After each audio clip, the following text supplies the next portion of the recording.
Good evening. Welcome to Rivalz Race Chat. Clinton, Geoffrey, and Adam Ross as we are with you every Tuesday. And now that it's racing season, we're going to be so much in your face. You might be wishing it was back to October real quick. I think, I'm going to disagree 12 seconds into the show because you're in people's face. I'm only in their ears. Yes, You're out on the scene. You're front and center. Once race season comes, people don't have to look at me again, really at all, unless they watch the intro to some of the shows, and then I'm gone. Yeah, So you do you're welcome. fade into the background. On tonight's program, we're going to welcome Dale Shaw. Dale was a hell of a racer in his own right. So was his dad. Now they're owning cars and making a business operations for APC teams. So we're going to talk to Dale about what it's like to be running and renting out late models. The Chaz is going to stop back to talk about the Tyler Walker situation. Adam, let's talk about that. If you didn't know who Tyler Walker was or is or why we have him on the show tonight, how would you describe Tyler Walker to somebody who doesn't know who he was or why he pertains to racing? Tyler Walker was a phenom. At a time when people didn't come in and beat the best. He didn't beat Steve Kinser and Donnie Schatz and Sammy Swindell. There was a small core of people that were winning. Tyler Walker came in as a cocky young man, and he could kick ass with the best of them. And his lifestyle caught up with him. He still has some demons, but I would say if I had to describe him to someone who didn't know Clinton, that's how I would explain it. He burst onto the scene. Yeah, really hot shoe, young, hot shot driver came on, full of piss and vinegar, attitude from the start. And I mean, that's what the young attitude era crowd were into at the time. And he was all about it. He was getting it done, kind of left the sport. And then a couple weeks ago, he showed up on Facebook, like literally doing crack and openly like, hey, I'm doing crack. And everybody kind of blew up the racing world, sharing it like, oh my God, there he is, like literally smoking crack on TV or on Facebook, I should say. And then there was a second video a few days later, I think. It's a second video surfaced. And then it started clamoring for the race, going, why don't we get this guy some help? Let's get him fixed up. And then the third video that came out was him saying, hey, I got the help and I'm going into treatment. So the Chaz is coming on because he was the one sharing a lot of the videos. He's not intimately involved in the whole situation, but he's kind of our beat reporter on this one. So we'll bring Chaz on to talk about that. And then as we were just joking around before we came on there, we've got the winningest Thunderstock driver in Canada in 2024 coming on the show, Jim Lamman. Now, maybe we'll just leave it at that till we get Jim on, and we'll talk about why that's a big deal. Yeah. Indisputable. Sure. And we'll talk about some other good stuff. First off, what do you do on rainouts before we bring in our first guest, Dale Shaw? Our conversation started up tonight. Throw it up, Spencer. What do you do on rainouts? On rainouts, do we like to A, work in the shop to find speed? B, date night with the old lady? C, get absolutely pissed drunk? Or D, sleep? Adam, what you pick? We used to have some fun with the crew. We'd go out for dinner and chill out. And, that was at a time when I was bitchy. I still don't like rainouts. But back then, man, you just ruined my weekend. Yeah, for sure. I some of the good responses were like, excuse me, everything, all the above. First you find some speed, then you have a couple beers with the boys, then you take the old lady out for dinner, and then you get absolutely pissed drunk, and then you sleep. So a little bit of all the above. So let's bring on our first guest and see what he's doing now. I'm sure his answer's different now than it was maybe 5 years ago, because now he's like a dad and a responsible car owner and all this other bullshit instead of just being a wild man like he was back in the day. Dale Shaw, welcome to the program. How are you doing? Good. How are you guys doing? Good, buddy. Yeah, we're all right. Why do you look younger than last season? You look like a 12-year-old on the screen right now. What's up with that? I don't know. Maybe it's the whole being a dad thing. You're young again because you got to play with your kid, right? Like watching cartoons all day and stuff like that and having a blast. See, now you are a Shaw. Like that. But it starts like that, Dale, when they're young and it brings you down. You're watching all the backyardigans and all that stuff. But then when they get to be like 16 like me and Adam, you go gray and it starts to fall out. And You're not so young anymore. But Dale, we brought you on to talk about your role now as kind of a car owner with you and your dad. Is it safe to say you've kind of turned this into a racing business?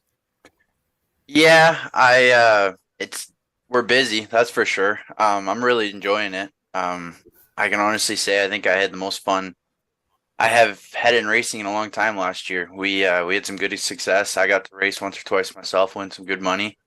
Got really good people driving for me now, and we're having a lot of fun, that's for sure. Dale, what does it do to your temperament only racing a couple times a year?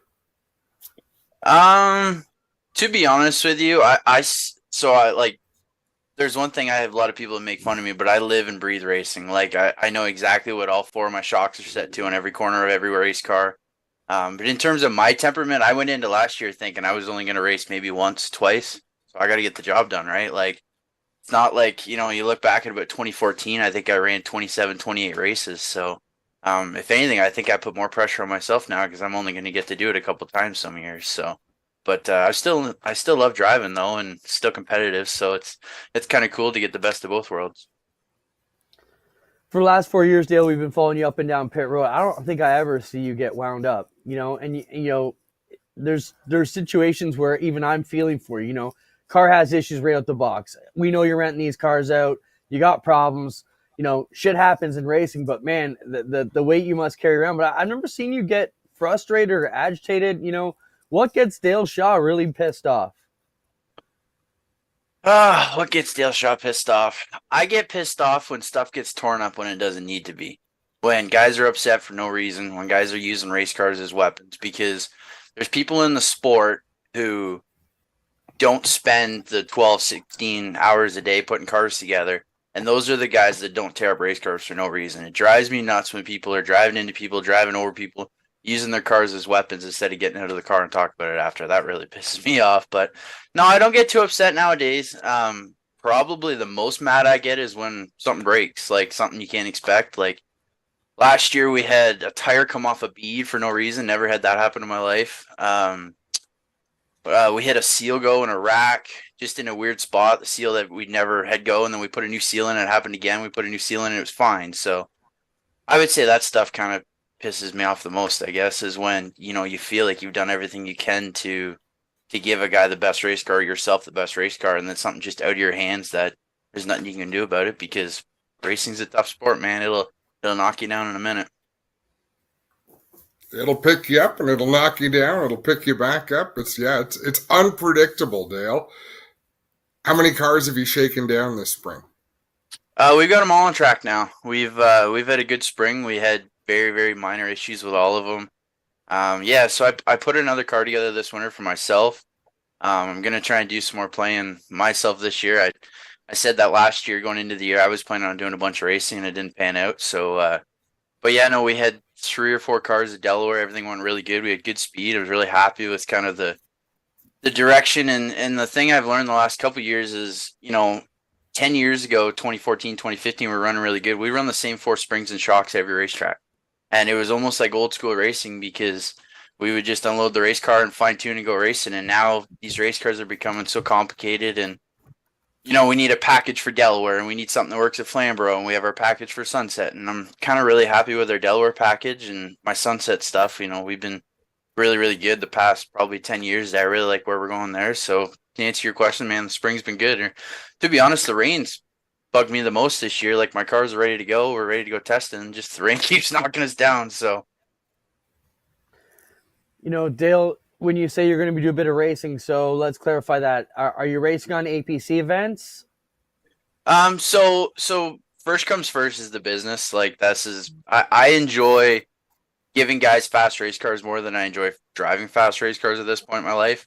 My schedule is going to be kind of when we have time, when I have race cars sitting there, I'm going to, give it a go.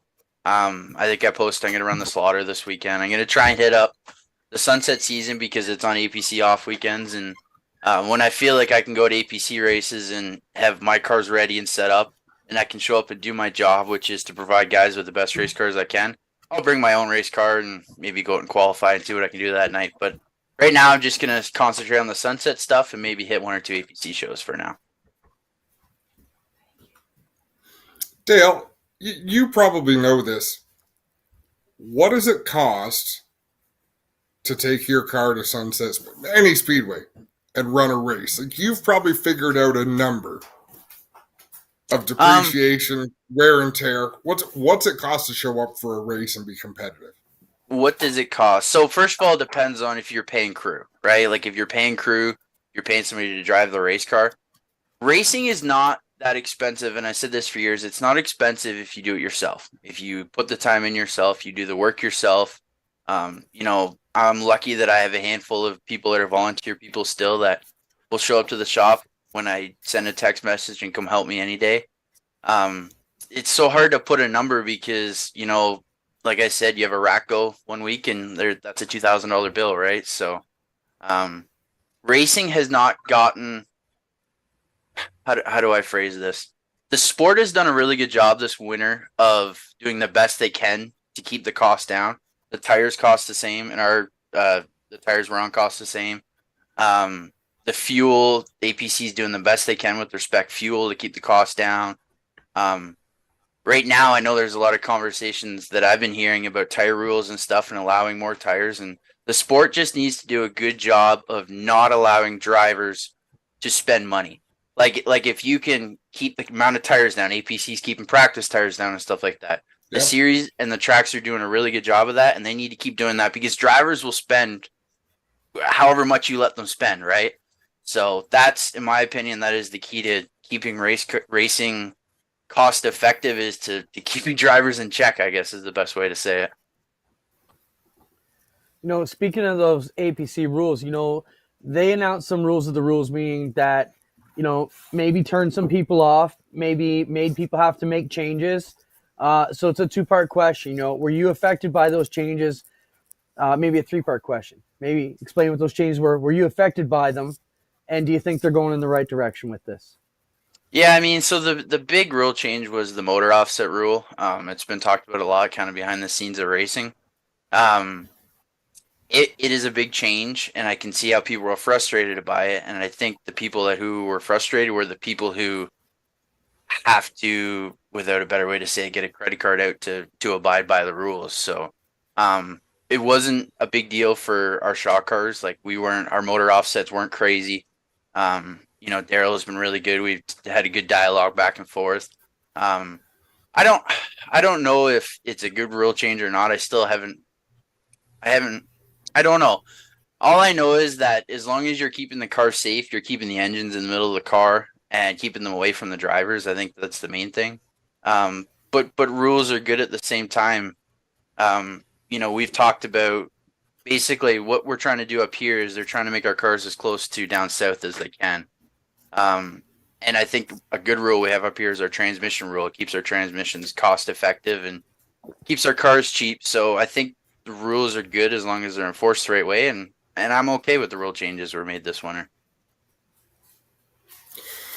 How do you see the APC roster shaking down, Dale? Like we just heard Joe Lawrence will be full time. Kyle Steckley, it wasn't crystal clear, but it looks like he's going to be on the tour full time.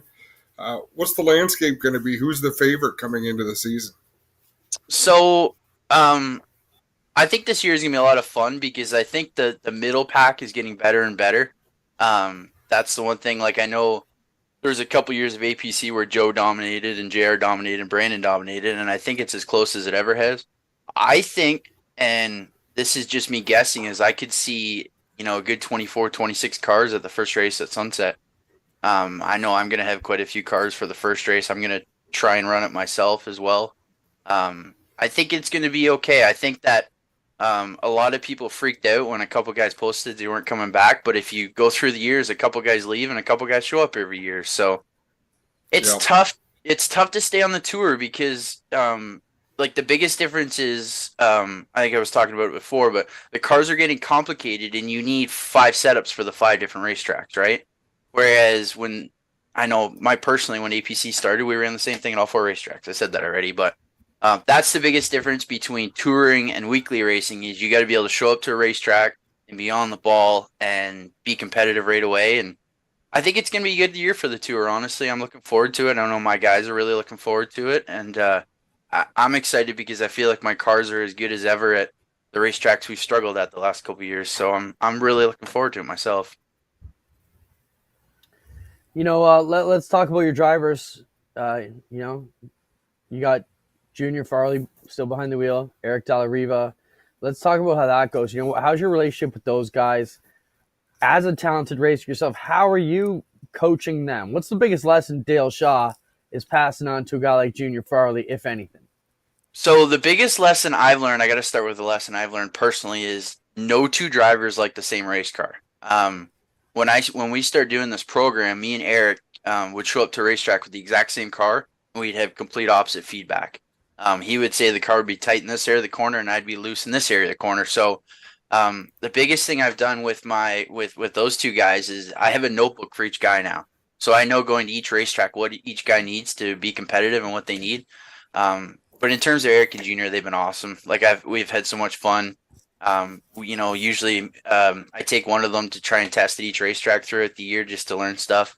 But I couldn't ask for two better guys to drive for me, and we have a lot of fun. And we always try and have a beer, especially on the good nights. We have a beer at the end of the night and celebrate, and we have a lot of fun. That's for sure. Hey, more importantly, Dale, how come your cousin spots for Junior and not for her boyfriend? That's a good question. I honestly don't know the answer to this, but it's kind of funny. So my wife spots for... Yeah, Samantha, yeah. So and let's be clear, Samantha Shaw, your cousin. Look, there's a million Shaws, but yeah, we've got to give some name recognition because she's a good spotter.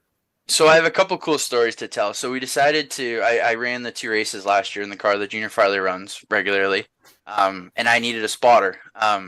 So for some reason, racing nowadays, spotters are really hard to come by. Like the good spotters go south, and then a lot of good spotters, they start driving again themselves. I did a lot of spotting about 5 years ago. So I decided to do some racing last year, and my little cousin, who's been running a mini stock for about a year and a half now, we play on iRacing sometimes when we have time, and I just said, hey, would you be interested in spotting? And we run second and first last year, so that was cool. But our spotting thing is funny. So my wife is going to spot for my cousin's going to spot for me, and then my cousin spots for Junior, and my wife spots for Eric. So it's a whole, it's a thing. Like we all have our people. Wait a minute. Yeah, you didn't even get to the other part of the branch, which Adam referred to. That's just the family. And now Samantha, she is on your team on all these days, but spots for somebody totally different, which is not her boyfriend, Blair Wickett. Yeah. So, I know why they do it, Adam, because if Blair has a bad night, she don't want the blame. So it's way easier to work with Junior than it is Blair. That's my thought. She already makes Blair look a lot better. If she spotted for him, she'd probably make him drive a lot better too. They might as well sign her up. So I raced for probably a year or two, and I love my wife. She's amazing, and I wouldn't be able to do all this stuff without her. I raced for a year or two. There's a butt coming. He's driving the bus over when a married man starts like that. I know. I gotta say this the right way. She's amazing. Like I literally would not be able to do. Like my daughter's amazing, my wife's amazing. Could not live without them. But you spend so I work anywhere from 12 to 16 hours a day in my shop getting my cars ready, and then I spend every other hour with my wife. That's just the way it is. And then there's something about driving a race car, being in a race car, and getting yelled at by your wife for 100 laps. That just it just makes the races go long. So we've found a good balance of I really like my little cousin just because he's young, he's my buddy, right? And then so a couple years ago I had Dustin Marquette spotting for me. He's young, he's my buddy. Years ago Steven Simmons was young as my buddy, and that's what I like in a spotter. I know Chase Elliott has a young buddy from Georgia spotting for him now, and Brad Keselowski likes TJ Majors. So we all have what we need in a spotter, and we've all just kind of, figured out what we need. And it's funny though. So we're going to go to this first APC race is the plan with my car. Then we're going to have Junior and Eric. And then I might have a deal for a 4th car for that race too. That one's not quite done yet. But so Blaze my little cousin spots for me. He's the tire guy and he works on Eric's car. And then Sam works on Blair's car at the racetrack with spots for junior, and it's just, man, it's a mess. Like I'm so lucky to have the people in my corner to help me, but like race days at the racetrack, if you could see what we get into, it's just chaos from 9 a.m. when the pits open to when we're loaded up at 11 a beer. And we have a blast. Like that's the thing. Like I see one of the things I've seen in the what I'm trying to do in the rental business, and I hate calling it the rental business because I love having these guys drive for me. But like people take it seriously and they get mad and they get frustrated and we're not running good enough. It's the car, it's you, and we just try and have fun. Like Eric and Junior, we have a blast. We have bad nights. We figure out what we do wrong and try and do better next time. And I don't think I'd be doing this if I wasn't having fun, to be honest with you. Like I have no complaints with what we did last year, and my goal, the big goal is to win an APC race with somebody driving my race car. Like that would be as big as maybe any race that I've ever won. So that's the big goal. So you're knocking on the door. Yeah, for sure. Yeah, so I gotta tell you guys a story. So go back to the first APC last year, the 150, the strategy to stay out and stuff like that. The funny part about it was we were all sitting in the shop. I think it was Wednesday night. We were all drinking. And I know the fuel mileage stuff, and I know we can do just right on 150 laps at Sunset. Like, it's really close. And I'm like, I think this is going to work. And I read the rule books, and, my guy, like, Eric's awesome. He looks at me and goes, if you think you can do it, let's do it. So we did it. And that's fun, man. That's, fun. Keyword. That's what. One last question, and Alver sent it in, Dale. Why do your teams not run Ford engines? The sanctioning body claims GM and Ford engines are equal. Yeah, so first of all, I have GMs. To switch from a Ford to a GM, I know there's a guy who races against me that's doing it this winter. It's a lot of work. I tried to do some pricing on the Ford stuff, and you're not quite double in cost, but it's close. I like the Red Seal program. Knock on wood, I have an engine so I had one engine that we had trouble with 2 years ago, and I had been using that engine since 2014. And it had got valve springs a couple times, ran like a top. That's where we run all our good races at Jukasa with an engine from 2014. I have another engine from 2017 that's still running awesome with the Red Seal program.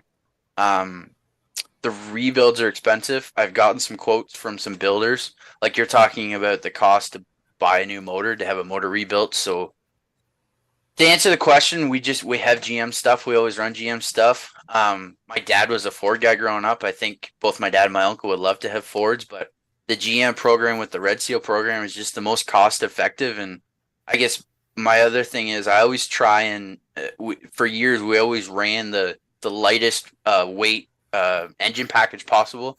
So back in 2014, I was actually running a 602 weekly in Ontario, and then when we would travel, just because it was the lightest engine possible, or engine package possible in terms of your minimum weight. So yeah, that's the reason we run the GM stuff. Dale, before we let you go, tell our viewers why they need to get out this weekend to Sunset Speedway. There's gonna be a ton of cars. Like I could see 20, 24 cars on a weekly race, and the funny part about it is the pace is the purse isn't going up. The thing is, the guys at Sunset Speedway are doing an awesome job. We went and did some testing with a car last weekend. They were awesome. They acquainted us. Sunset Speedway is headed in the right direction. That's why I did all the work this winter to put a car together to be able to race there. It's going to be a great show. Ton of race cars. Going to watch my cousin in the little yellow and blue mini stock storm through the field and watch him go 3 wide and pass race cars, and then watch late models put on an awesome show. So, man, I hope this weather holds off, and because I want to get some racing. Like, I'm tired. My race cars are ready. I want to get going. So, hopefully everybody comes out. I think it's a 3 o'clock start Saturday. So, we'll see you guys Saturday at Sunset Speedway. Right on, awesome. Dale. Good luck, Dale. We'll see you at the racetrack. Thank you, guys. Appreciate it. No, thanks for coming on, man. Yeah, one of the best guys in Ontario. Just always great attitude, even keel, smart, knows his shit, hell of a driver. He's got the whole package. Great to have Dale Shaw on. And as he's mentioned, Sunset Speedway kicks it off. It's the Steve Sauter Classic this Saturday for the late models. And, man, Sunset is headed the right direction. Lots of good stuff going on.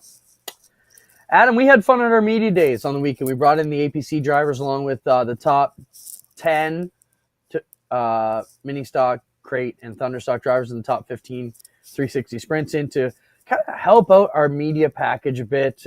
Spencer, roll some of the videos we got where we talk about just some of the shots. This is just stuff I took from my phone off the screen, but Man, Adam, they made our guys look so damn good. I know you were in the second studio, so we brought them through. We did some beauty shots. There's Jim Lamman who's coming on the program tonight. And Nigel and Dave and Joel did a fantastic job. Like, hey, that's awesome. When Alan Downey brought in the boy, how do you not get the shot? Like, just golden TV. I think it's going to be good. This is stuff for APC. So Joe Lawrence looking the part now, and DJ Christie. I think it's going to be awesome when we get these guys on the screen, and for our viewers at home to really get to see some of the personality. Adam, talk about your night, because, so we brought them in. They would check in with us at the green room. Then we'd bring them through two different stations. One was those shots, which I was calling beauty shots. And then a sit-down 7 or 8 minute interview with you, some rapid-fire questions. You mentioned me today. It was cool to get to talk to the drivers instead of talking about them. Talk about that a bit. So there are drivers who I had to look at their board when they held it up to know who they were. And I'm not proud of that, but we have 100 and some drivers at Ohsweken every Friday. You can try to get around to some of them and talk to them, but I talk about drivers, right? Greg and I are up in the tower, or whether it's Jamie and I up in our tower talking about them. APC, it's easy. I can keep track of 24 drivers. I can have a bit of a conversation with all of them. But to have that kind of a setting, and to have so many of them, what did we do? We did more than 60 drivers in 2 days. 66 it was the final cut. Okay. 66. There was probably close to 20 of them I had never had a conversation with. So you do these quick questions. That's easy. It's just boom, boom, boom. We want a bunch of people to answer the same questions. But then we took, how long was it? How long did Jack give me before he tapped me on the shoulder? He was tapping me every 7 minutes. Okay, so including so I would say they're probably 3-minute interviews, which doesn't sound like much, Clinton. It's almost like speed dating. I was getting to know 66 drivers. Some of them, Dylan Westbrook, Dave Bailey, people that I've talked to countless times. Some of them you haven't, so you don't even know which direction to take it. But it was a lot of fun. It was exhausting, though, mentally. Yeah, it was definitely long days, man. I was 21,000 steps Saturday just walking around the race shop. I couldn't believe Jack laughed at me. I got out to get my submarine sandwich on the way home, nearly fell out of my truck. My legs just weren't working.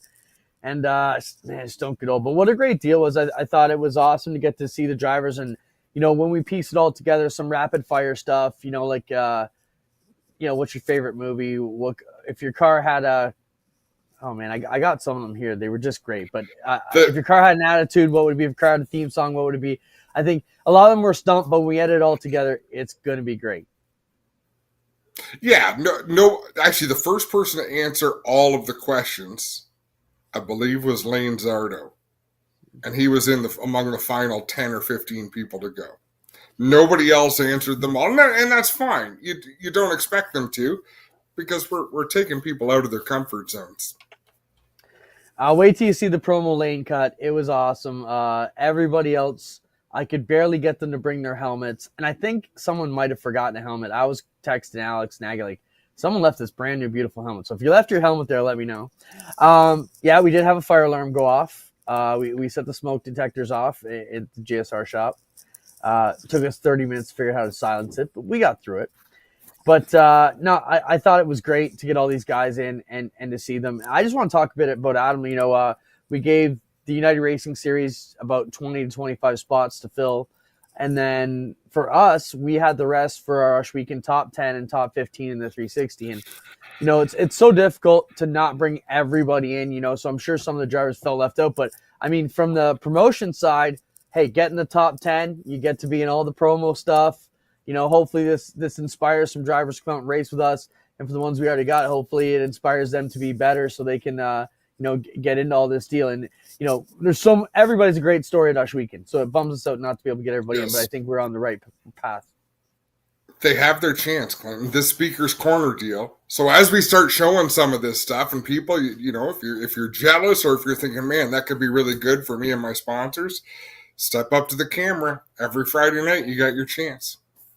Yeah, starting in a couple weeks, we're going to give you a chance to get up and say your piece if you need to. Let's jump into a guy who is never afraid to say his piece. Have we talked to Chaz about that new idea? I think he'd be down with that, Clint. I think he'd think that was kind of cool. Yeah, well, we can get to that after we get to the business. But let's see. Chaz, come on the show. Chaz, welcome back. We had you on a couple weeks ago. You were the guy that was kind of sharing this Tyler Walker story. We kind of explained to our viewers, badass racer back in the Attitude Era, came out of nowhere, kicked all the bad guys, all the best guys' asses, and then kind of his attitude and his lifestyle faded away. You give us the Coles Notes version for up here in Canada. We have a lot of late model pavement race fans watching us and a lot of dirt guys. So maybe give us the Coles Notes for the ones who don't know why we should give a shit about Tyler Walker and his story. Well, I mean, for a lot of people, he was like, I guess, like the original Sheldon, that kind of crazy driving style that everyone kind of liked to at least witness or watch. He obviously, for those who played this, apparently extremely popular World of Outlaw sprint car game on PlayStation 2, the Rat Bag game back in the day that everybody keeps always talking about. He was the Rat Bag car, in that game. He was sponsored by Rat Bag and did a lot of stuff. The sport was pushing him pretty heavily. Went to NASCAR, didn't really get a fair NASCAR shot, and it seems like the dirt guys never do. But and won the King's Royal, won a lot of big races in sprint car racing, and then obviously after the NASCAR and some of the other things, it pops up one day that he's on like a 4-state runabout from the cops or something one weekend or something like that. And then next thing you know, we're seeing him on from my recollection, he's the one and only sprint car driver to ever make it to TMZ for throwing like a flower pot outside of a nightclub. So all that happened, and then I guess it kind of all just like went downhill for Tyler Walker. And really a lot of people ain't seen or heard from him in a long time, even though he was so impactful to a bunch of the dirt fans in the sprint car world. And then all of a sudden he pops up, what was it, a week or two ago, and he's on the streets in LA, literally smoking crack in the front seat of a car. And then the next video that I saw, at least, he was in a motorhome that he didn't know apparently if it was stolen or not, trying to fix it. And then, of course, I was making videos about it. A lot of people were saying, Tyler Walker's had chances, blah, blah. He's ruined his chances. This is what he gets. A lot of people were, on my side. I was like, he probably needs to realize like who he actually was, how good, how great he was. And, my suggestion was like, get him just out of that environment, and get him onto at a race shop, just sweeping floors or something along those lines. But there was a lot of people that all of a sudden just paid attention to it. I think that crack pipe video got like 80,000 views in like 30 minutes or something. But apparently he did share a video 3 days ago, I believe, where he said, thanks to the racing world and everybody, that he is getting off the streets. He mentioned a lot of people, Kevin, Race for Rudine Foundation, the Race Rudine car that most people know. The Rudine Foundation is based on, recovering from drugs. So that's why that foundation even started, because apparently, Kevin Rudine lost his son, Race, to drug addiction. So that's why that foundation started. I believe he mentioned Kevin. He mentioned Sheldon in there. So apparently a lot of big people in the sprint car world reached out when they saw how bad he was actually in it. And he's apparently moving into some style of a rehab facility. Adam, before we get further, we have that video. Roll that video, Spencer, if you've got it. This is the third video that I Chaz just started my program today. Thanks to everybody in the racing family and community. I love you all. Thank you for your support. Things get to start getting better. Red Door Life, thank you, everyone. I appreciate you, Sheldon, Tony, Kevin, everybody in the racing community. I get some fat back on my cheeks. Yeah, so I'm assuming when he says Sheldon, Kevin, Tony, he's probably referencing Sheldon Hoddenshot. I'd think Tony Stewart probably. I mean, Tyler Walker was that big of a driver, and then I would also assume Kevin Rudine. But all assumptions, obviously, we don't know for sure the first names to the last. But yeah, that's the video where everybody, I guess, that's the celebration of him coming back out of where he's at. So I don't know. I mean, I don't know what that really means. I saw somebody post a comment in that video. People, go do your research. This isn't nothing but another halfway house full of drugs. What he talked about, the red line or whatever. I don't know if that's true or not, but there's some people that just say there's no hope. And then there's some people that seem to still hold out hope. So just because he is going to a house, that's obviously a step in the right direction. But to know if that's actually going to take effect, relapses are super easy in his scenario, I'm assuming. So really you just got to hope that he really wakes up. But that's kind of always been the hope, and that's why people were saying he's had plenty of chances. So I don't know how to feel about it. We'll just see where it goes. People deserve second chances. They deserve third chances. That's how the world works. Clinton is you love it when I do this, but I'm going to talk professional wrestling. Jake the Snake Roberts had numerous extra chances and seems like finally got it right with the help of other wrestlers, Diamond Dallas Page, then more wrestling people that had been torn up with drugs and addictions get that help. We can't talk about how great a family we are and then as a group turn our backs on someone because they've made a mistake or because they've made 6 mistakes. They're still a part of the family. You still support them. So there's no guarantees, but it's pretty heartwarming to see what's happened. Chaz, thanks for stopping by, man. What's the hot story this week down in your world? Other than this, and I appreciate you coming on. It's great you can stop by. I think this is the most eloquent, chill Chaz we got. You trying to win an award or something today, bud? Like, just laid back. What's the hot story in the dirt world that we are maybe missing this week?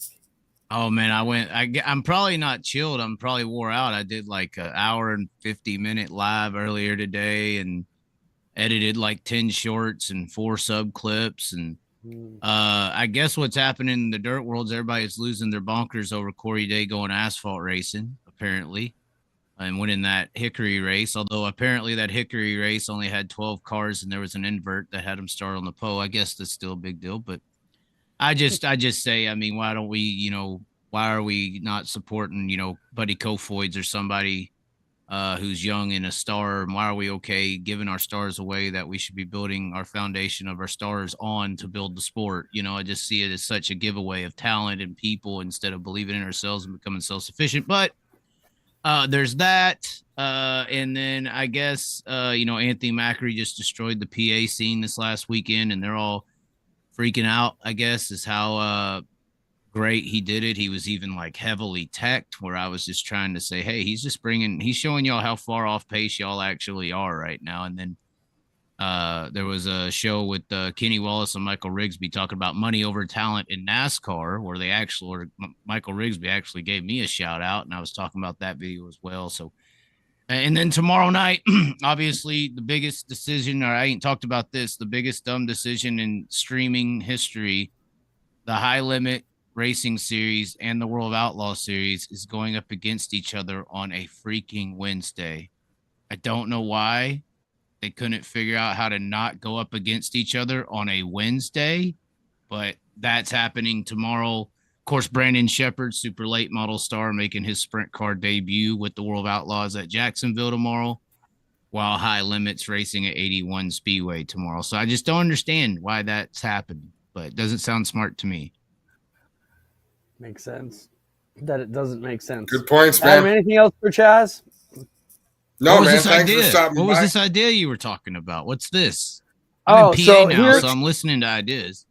So here in Canada, back years ago, we used to have a TV station up here in Toronto that was called Chum City, and they would have a video, almost like a video photo booth would be the best to describe. You could put a buck or two in, and you get 30 seconds or a minute to say your piece. People would bitch about politics. They'd try and make love connections. The Bare Naked Ladies got their start by singing in the booth, and they got picked up by a record deal.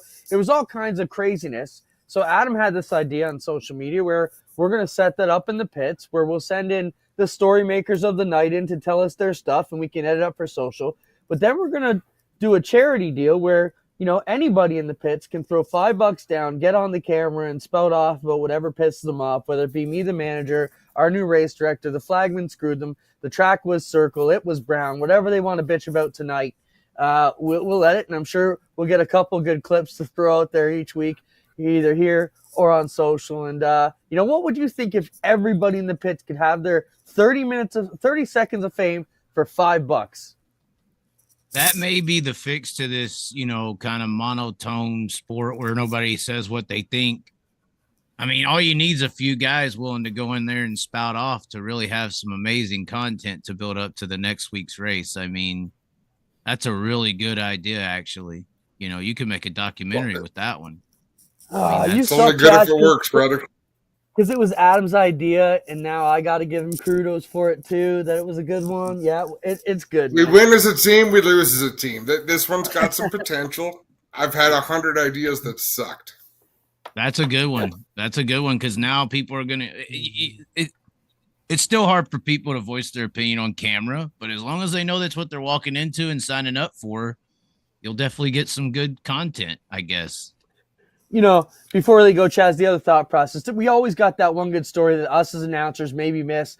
The guy whose trailer broke down and another team piggybacked him in the races, and he had to start tailing the B, got in the A, finished 7th, but that guy wasn't even supposed to be there. He's not going to get the mic shout-outs, but he could go in there now, drop his $5 and say, hey, I got to send a shout-out to Smith Racing because I wouldn't even be in the points if it wasn't for them dragging my ass here tonight. So that's kind of where we're going. It'll be given to charity, friend. Chaz, thanks for stopping by. Our next guest is ready to go. We're going to keep knocking on your door because you always bring us gems. We appreciate you, bud. Have a great week.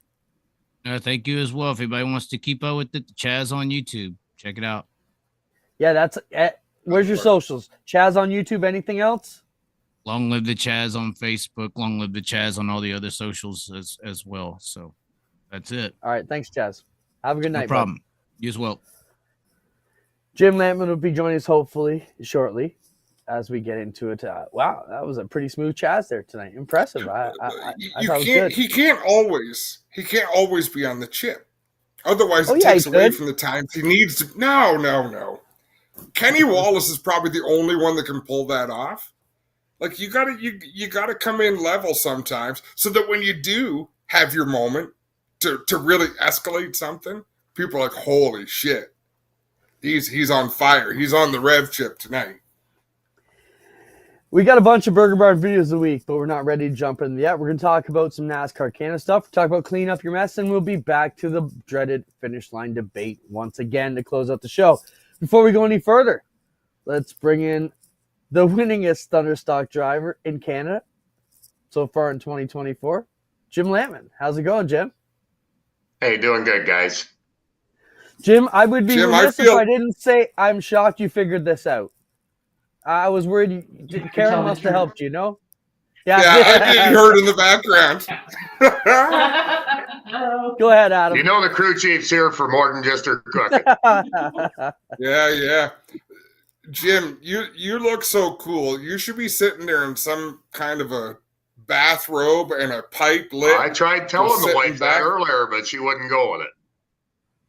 Oh, man. Well, listen, like Clinton said, you're 1 for 1 on the year. That was a hell of an opening night for you at Merritttville Speedway. Thunderstock's always a challenging race to win, and you took it to them. It was a great night. We had a great turnout. I think we had 29 cars total. The heat went well. Track was good and heavy. That's old school. I'll take that over this slick dirt anytime. You can say shit here. You're all right. Yeah, we're good to go. Jim, we are always selling the virtues here of the Thunderstocks because it's so amazing to have the best. I think it's the one class where we really get the cream of the crop coming together the most.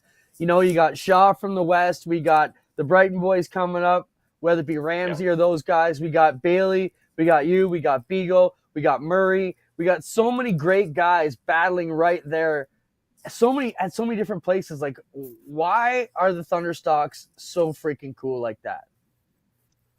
Yeah, you were involved in it back a few years ago, Clinton, when we pushed to try and bring the rule package together. The ODCC was formed to put everybody on the same package.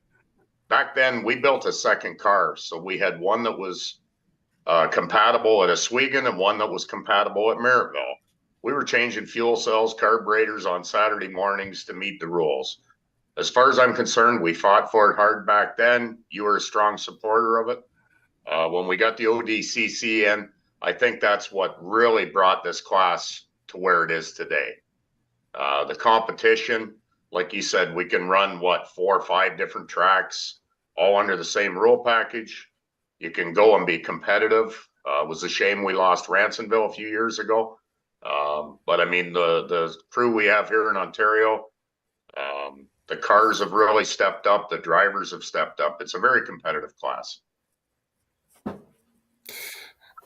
You know, what's the camaraderie like in the pits? Because we don't see it from the front, but it seems to me everyone parks like on top of each other. Is it pretty friendly? Does it get contentious back there, Jim? It's usually pretty good. As far as, and I mean, it's been like that even since back when we started. Anybody in the pits needs a part. If anybody in the pits has got it in the trailer, you can just about guarantee anybody will do anything to help you out to get you up and going again. You know, sometimes the parts come home, sometimes they don't, but that's neither here nor there. It's the guys are all really good. For the most part, most of them are, you know, just a great bunch to run with. You know, Jim, talk about running with your son, Donnie, and what his situation is going to be like this year. Will we see Donnie full time? I know he couldn't be there opening night with you. You know, what's it like first? And I'll tell a little story about you guys. Nothing pisses me off when I'm on TV and I'm ready to interview a driver and he runs away. I'm like, where are you going? But the night he ran over to see you when he won, I mean, as a dad, Adam and I, we all get it. I'm like, yeah, man, go see your dad. It was so cool. So to see your kid not only pick up the family passion, but be a talented racer and shit. He's a great kid, like just very respectful. You got to be proud of what you've got there with Donnie. Yeah, big time. We started him in karts. We thought they had to be 6 to start at karts. So him and his sister and I all went down to Merrittville one night. He was just 5.5, I think. We found out they could start at 5. Well, yeah, within 2 weeks, we had 3 karts in the garage. Didn't have a clue what we were doing, but we were having fun. And had him and his sister both out there. Just had a great time. And then I could see where that was going. I'd been out for 23 years from the old bomber cars. And I could see where it was going. I had an opportunity to come back out back in 11. And I thought that was a good time to get started building the team for the kids. And now we're just, Kathleen's not able to race anymore. She's packed that in, but Donnie's gone away to school this winter. He had an opportunity in Sweden. He's loving it. Things are going well. He won't be home till, I think it's around the middle of June, 10th of June or something. So even once he gets home, I'm not sure he's going to run every night, full schedule, both tracks like we have been. He said to me last fall, he said, you know, we're out of the points. We're out of the perfect attendance. Do you mind if we don't run every night? So I'll probably still be there because, I mean, it's like an addiction. It's like you having to go with Adam every night on these shows. I mean, it gets to be a habit. He doesn't want to. He just does it. I dropped that habit like a bad rash. You know, Adam, you're up. All right. Talk about that. Is it the same Jim showing up to the track without Donnie being there as well? I don't want to put any downer on this interview because you had an amazing win, but oh, it's he wasn't too happy when I sent him the message and said he missed one. So, but that is what it is. We got his car sitting in the shop ready to go. We didn't do a lot of work over the winter, just general maintenance, cleaned the bodies up a little bit. No big changes. Virtually the setup we ran Saturday night was exactly what we run the final weekend at Humberston last fall and up at Brighton. And we had 2 good weekends there. You guys know I've always run the old Monte Carlos, the metric coil spring cars, switched over to this Camaro 4 or 5 years ago. It's been a challenge getting on top of the suspension on this thing and getting it working the way I want it to work. And I think we're getting closer. A little heavier track, it works better, but we'll see how things go. Let's have some fun, Jim. You know, all the old timers, and I'll call Dickie the old timer, start busting your balls about see how much faster you can be when you save your money on haircuts and beard trimmings over the wintertime. And now I'm hearing rumors that the crew and the crew chief there are telling you yeah, now your dad, Donnie chimes in, nice hair race winner in the comments, just so we're talking about it. You know, do we have to keep it going until you lose now? Like, do we have a playoff hairstyle going on here? Well, the beard started in deer season because I knew it was going to get cold and wet, and it just stayed for the winter. And then the hair just kind of got let go over the winter. Karen's been bugging to cut it in my sleep for 2 months now. So that's the running joke, because we're going to let her ride. We're going back old school. I sent Pete a picture the other night. I think it was from back in like 84, 85, 6 maybe. I don't know. We'd won a feature down at Maryville, and I had my hair long and had the beard on back then. So I told him, I said, we're just going retro. We need to see that picture. That picture better wind up in one of our inboxes.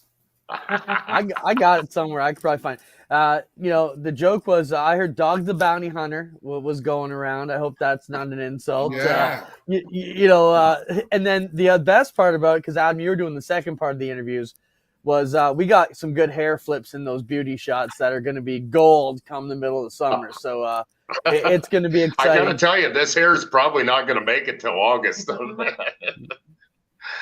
We're hearing Hayden wants Papa to keep it, is what they're commenting. So, you know, good deal, Jim. Hayden's you know, grandson, so he helps us out a fair bit at the track. My last question for you is, this year we have put together the Northern Thunderstock Nationals at Oshweekend for Thursday of Nationals weekend. What does that mean to you guys to get as a part of that weekend with a solid payout and have a premier event that we're trying to build for the Thunderstocks? It's huge. You know, the duo on the dirt that got started years ago, I think really boosted the class and got the guys traveling a bit. I've been a little disappointed the last couple years. We've kind of lost the steam we had on that. Hopefully we can get some steam coming back into that program. It's phenomenal that the Northern Nationals, Fall Nationals, whatever you're calling it, in September there at Oshweekend. It's going to be a hell of a race. You'll have all the big dogs there for that one. So maybe it's time the bounty hunter come back. Right on. There you go. Jim, thanks for hanging out with us tonight. Yeah, we didn't have the season at Oshweekend. We hoped to last year. It's probably the worst year we've had up there since back in 11. Hopefully we can get things back on track and get back up into the competition this year a little bit more. So. Nice. Well, the great thing about having you on, it lit up our chat. I think a lot of it is relatives of yours, but no, it's good. The conversation was humming. But listen, we'll see you at the races, and continued success, Jim. Thanks, Adam. You guys keep up the great work. A lot of guys follow you guys out here on Tuesday nights. So, thanks, Jim, and thanks, Karen, for getting them on for us. We appreciate it. Have a good work night, on everybody. that finish line, Clinton, will you? Work on that finish line with him, will you? Get him off the show, Spencer. Get him out of here. Thanks, Jim. See you later. Yes. Do you know how many people brought up finish lines? Not in the interviews, Clinton, but as they were coming or as they were going, there was a lot of finish line conversation. No, not many had the nerve to do it during the interview, though. You know what? Not any of them said a word to me about it. So I'm either totally right or totally wrong either way. And I know what your vote is on that. We'll debate it a bit further. Let's jump into our Burger Barn vid of the week. Actually, let's get through some cleanup stuff. Cameron and Ranger announced today they're coming back, Adam. This is big news for the NASCAR Canada Series. We knew where Cameron was going to be, but you know, Ranger could have or might have been or had the potential to be a big loss to the series. Quickly, what it means to have Andrew Ranger back with the series full time. It's huge. Andrew Ranger is he's a cowboy, right? For the Quebec fans, you've got Alex Tagliani, who's the consummate professional. Marc-Antoine Cameron is very exciting, had his dominant year, but Andrew Ranger is the one that everyone seems to be able to get behind and cheer for. Hugely popular. Like he's a man of the people. Great to have him. And he can win. Man, that cat can drive a race car. Show those cars quickly, Spencer. I am so freaking jazzed to be looking at these cars all summer. Those are gorgeous race cars. JC Paillet and the whole crew. Man, excited to be calling action for those guys across the country this summer. What else we got on the rundown? Clean up your mess.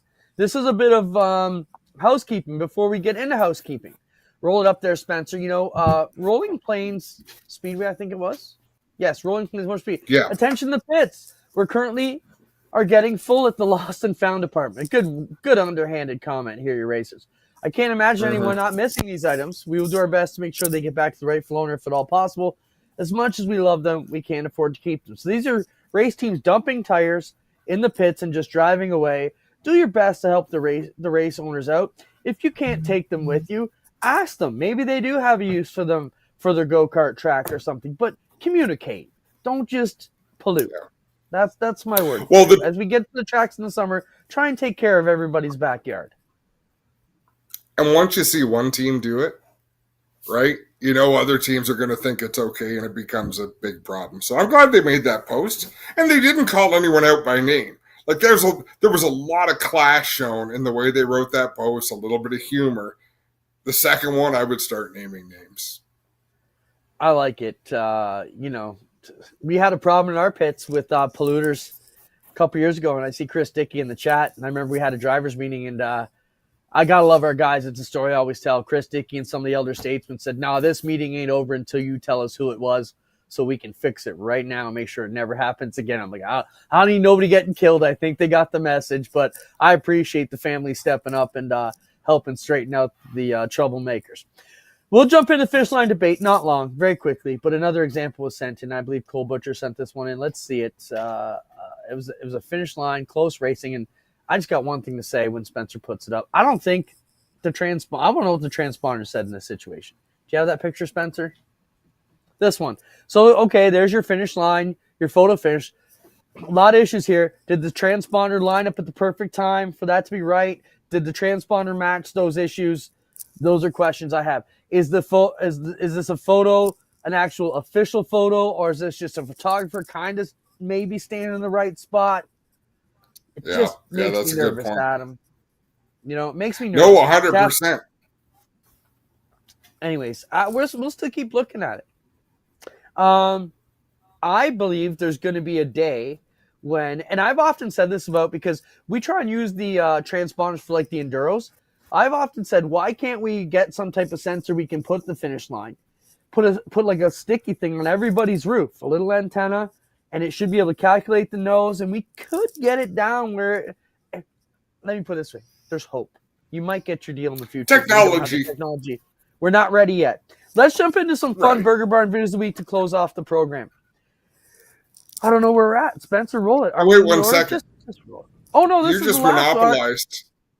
You just monopolized that whole conversation. Why did you call it a finish line debate? You should have called it Clinton's finish line rant. It was Clinton's monologue. Go ahead. You want a rebuttal? No. Okay, thank you, though. Can you show that video last, Spencer? Give me another one. Okay, so watch this. Formula 1 car getting out. Look at safety car. Oh! Who's in the fault there? Safety car or driver?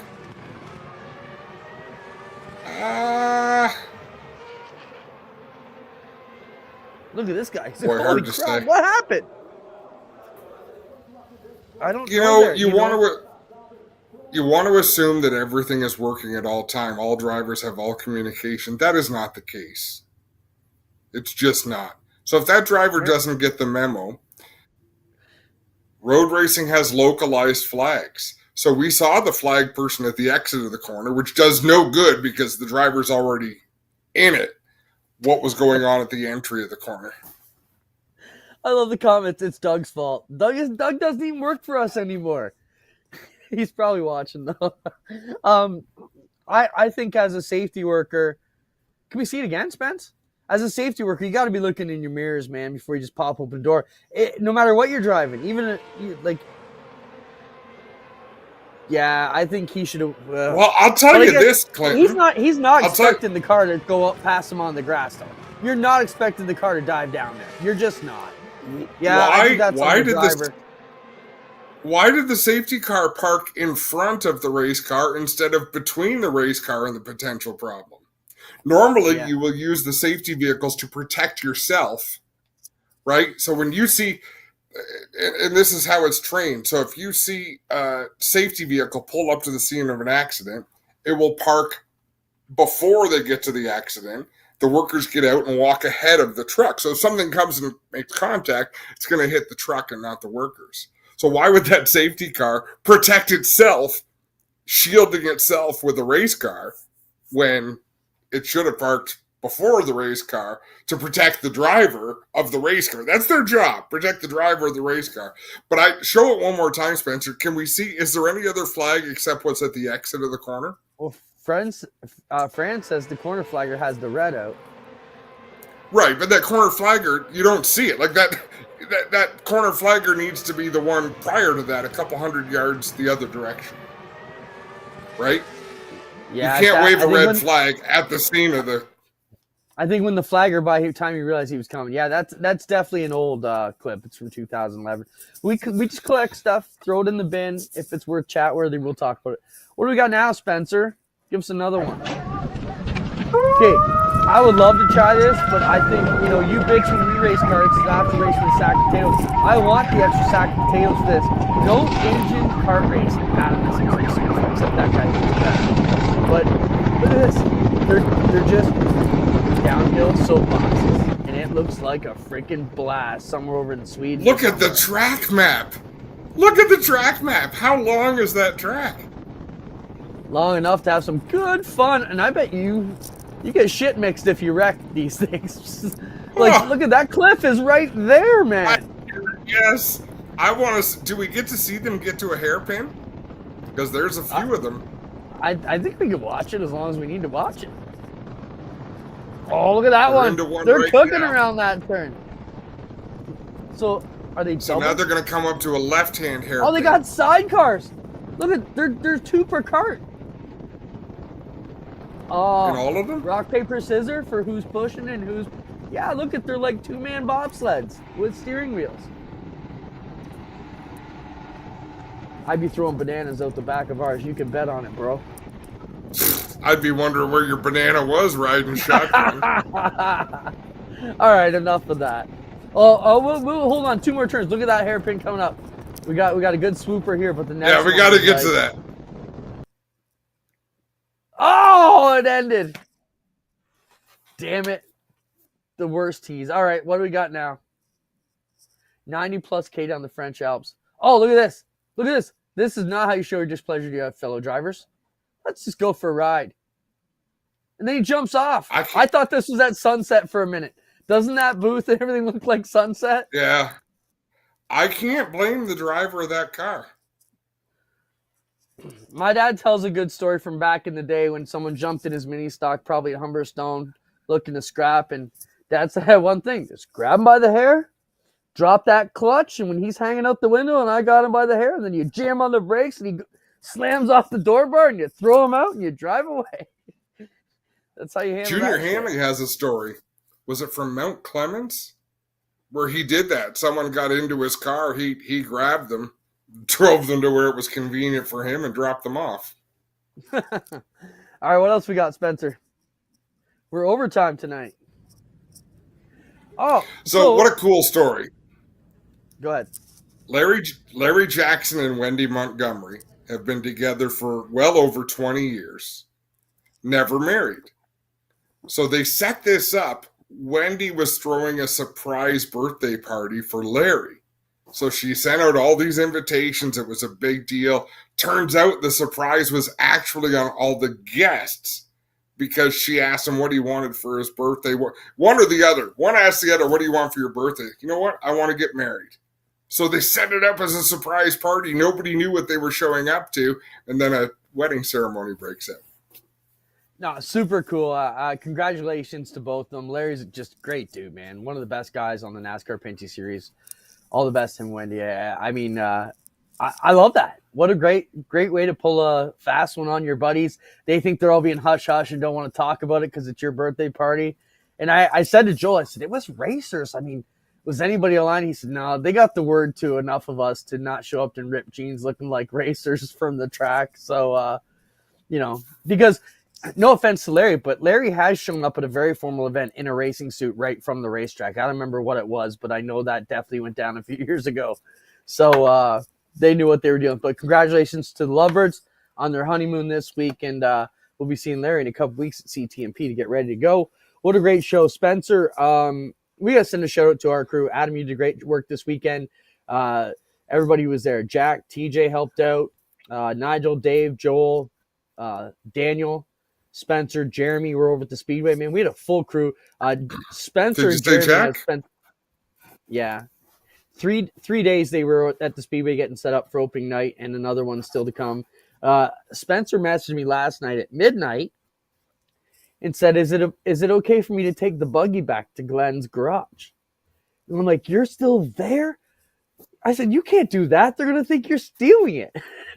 So our guys are putting in long hours to bring you the G-Force coverage. Can't wait. Can't wait to start our association with Racing America as well. So another great show. Thanks all the guests for stopping by.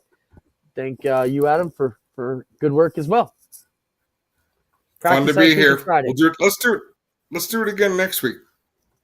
I think we might be able to. We've only done it 21 times so far. That's Something crazy, like that. man. It's crazy. mind-boggling. I'd be curious to know how many times, even you and I, how many times you and I have done a show together, whether it's a night at Oshwegan, whether it was dual airbags back in the day, whether it was Super Dirt Week. We did over 100. I think we did 150 dual airbag shows. So we got to be 1,000 or 2,000 shows probably together by now. I don't think it'd be 2,000, but it wouldn't surprise me if we'd done over 1,000 events. Well, if you were say 20, you were say 15 of the 20 years I was there, that's 300 just from Oshwegan, not to mention our own shit, at least. We definitely got our 10,000 hours in. Yeah, practices are this weekend at Oshwegan. Merrittville is open. Flamborough is open. Sunset's open. Take somebody to the races. Get out and support it. And we're going to do our best to bring you the news and the most interesting guests we can. Anybody you want to see on the show or anything you want us to talk about, send us a message. We're happy to do it. One last thing, Adam. Got to send a shout-out to our buddies still recovering. I know Cheryl Rutherford's still dealing with her stuff. And Shrek had his surgery yesterday, and he's home recovering now. So appreciate our regular viewers. Yeah. Update on Kirk Hooker. Had his surgery.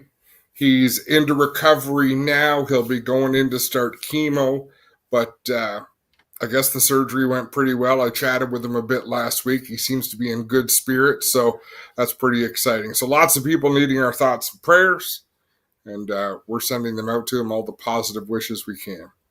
And again, same to you, Shrek, for some kidney stones that you had blasted. All right. Talk to everybody soon. We'll talk to you next Tuesday. Have a good night.